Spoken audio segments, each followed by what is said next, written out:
ओम नमः शिवाय। शिवजी सदा सहाय। ओम नमः शिवाय। गुरुजी सदा सहाय। रुद्र संहिता के द्वितीय सती खंड का 18वां अध्याय। ब्रह्मा जी से दक्ष की अनुमति पाकर देवताओं और मुनियों सहित भगवान शिव का दक्ष के घर जाना, दक्ष द्वारा सबका सत्कार तथा सती और शिव का विवाह। ब्रह्मा जी कहते हैं, नारद, तदनंतर मैं हिमालय के कैलाश शिखर पर रहने वाले परमेश्वर महादेव शिव को लाने के लिए प्रसन्नता पूर्वक उनके पास गया और उनसे इस प्रकार बोला, वृषध्वज सती के लिए मेरे पुत्र दक्ष ने जो बात कही है उसे सुनिए और जिस कार्य को वे अपने लिए असाध्य मानते थे उसे सिद्ध हुआ ही समझिए। दक्ष ने कहा है कि मैं अपनी पुत्री भगवान शिव के ही हाथ में दूंगा, क्योंकि उन्हीं के लिए वह उत्पन्न हुई है। शिव के साथ सती का विवाह हो, ये कार्य तो मुझे स्वतः ही अभिष्ट है। फिर आपके भी कहने से इसका महत्व और अधिक बढ़ गया। मेरी पुत्री ने स्वयं इसी उद्देश्य से भगवान शिव की आराधना की है और इस समय शिव जी भी मुझसे इसी के विषय में अन्वेषण पूछताछ कर रहे हैं। इसीलिए मुझे अपनी कन्या अवश्य ही भगवान शिव के हाथ में देनी है। विधाते, वे भगवान शंकर शुभ लगन और शुभ मुहूर्त में यहाँ पधारे, उस समय मैं उन्हें शिक्षा के तौर पर अपनी यह पुत्री दे दूंगा। वृषध्वज, मुझसे दक्ष ने ऐसी बात कही है, अतः आप शुभ मुहूर्त में उनके घर चलिए और सती को ले आइए। मुनि मेरी ये बात सुनकर भक्त वत्सल रुद्र लौकिक गति का आश्रय ले हंसते हुए मुझसे बोले, संसार की सृष्टि करने वाले ब्रह्मा जी, मैं तुम्हारे और नारद के साथ ही दक्ष के घर चलूंगा। अतः नारद का स्मरण करो, अपने मरीचि आदि मानस पुत्रों को भी बुला लो। विधे, मैं उन सबके साथ दक्ष के निवास स्थान पर चलूंगा। मेरे पार्षद भी मेरे साथ रहेंगे। नारद, लोकाचार के निर्वाह में लगे हुए भगवान शिव के इस प्रकार आज्ञा देने पर मैंने तुम्हारा और मरीचि आदि पुत्रों का भी स्मरण किया। मेरे याद करते ही तुम्हारे साथ मेरे सभी मानस पुत्र मन में आदर की भावना लिए शीघ्र ही वहां आ पहुंचे।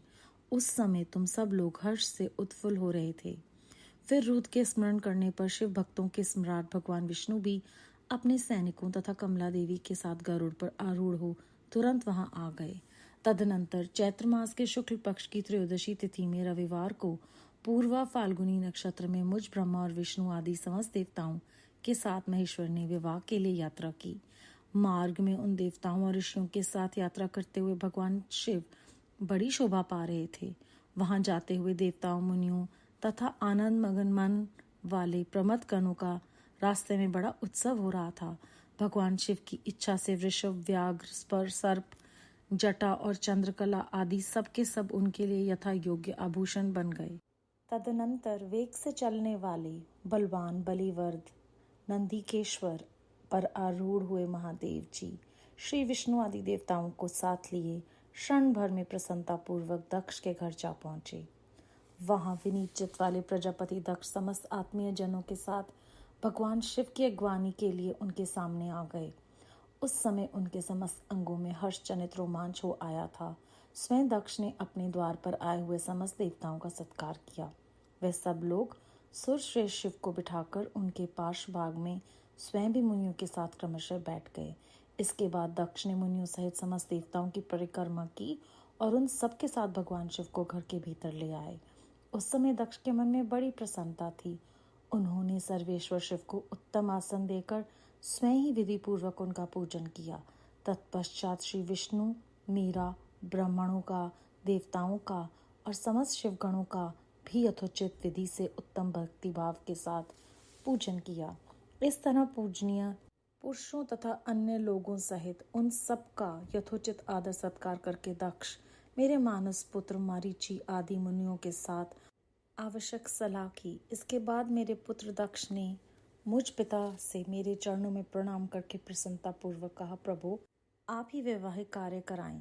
तब मैं भी हर्ष भरे हृदय से बहुत अच्छा कहकर उठा और ये सारा कार्य कराने लगा। तदनंतर ग्रहों के बल से युक्त शुभ लग्न और मुहूर्त में दक्ष ने हर्ष पूर्वक अपनी पुत्री सती का हाथ भगवान शंकर के हाथ में दे दिया। उस समय हर्ष से भरे हुए भगवान वृषध्वज ने भी वैवाहिक विधि से सुंदरी दक्ष कन्या का परिग्रहण किया। फिर मैंने, श्री हरि ने, तुमने तथा अन्य मुनियों ने, देवताओं और प्रमथ गणों ने भगवान शिव को प्रणाम किया और सब ने नाना प्रकार की स्तुतियों द्वारा उन्हें संतुष्ट किया।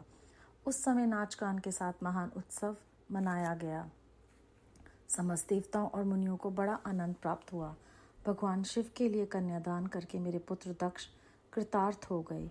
शिव और शिव प्रसन्न हुए तथा सारा संसार मंगल का निकेतन बन गया।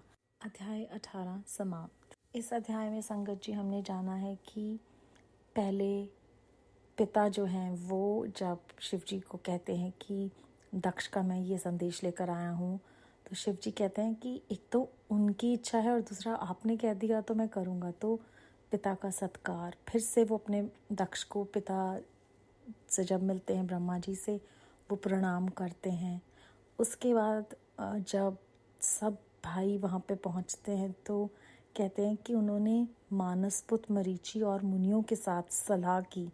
तो सलाह करना एक दूसरे से, कुछ भी जो महत्वपूर्ण निर्णय लेने हमने अपने घर के, तो परिवार का महत्व इस अध्याय में हमें बहुत गहराई से समझाया गया है। और दूसरा कि जो परमात्मा है वो सर्वव्यापी हैं, उनके लिए सब कुछ जो है वो हम सोच भी नहीं सकते वो उनके लिए किस तरह से आसानी से मुमकिन है।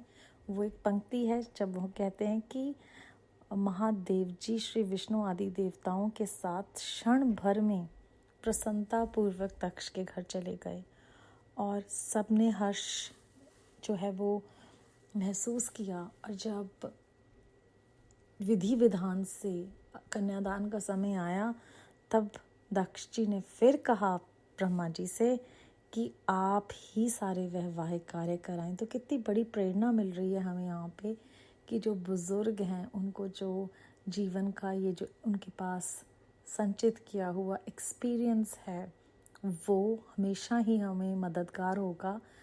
परंतु ज़्यादा महत्वपूर्ण ये है कि हम उन्हें उनके आदर और सम्मान का ध्यान रखकर उनसे ही सारे कार्य कराएं।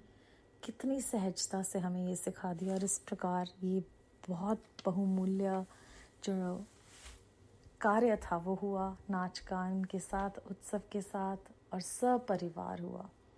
बेअंत शुक्राना गुरु जी महाराज, बेअंत शुक्राना। ओम नमः शिवाय। शिव जी सदा सहाय। ओम नमः शिवाय। गुरु जी सदा सहाय।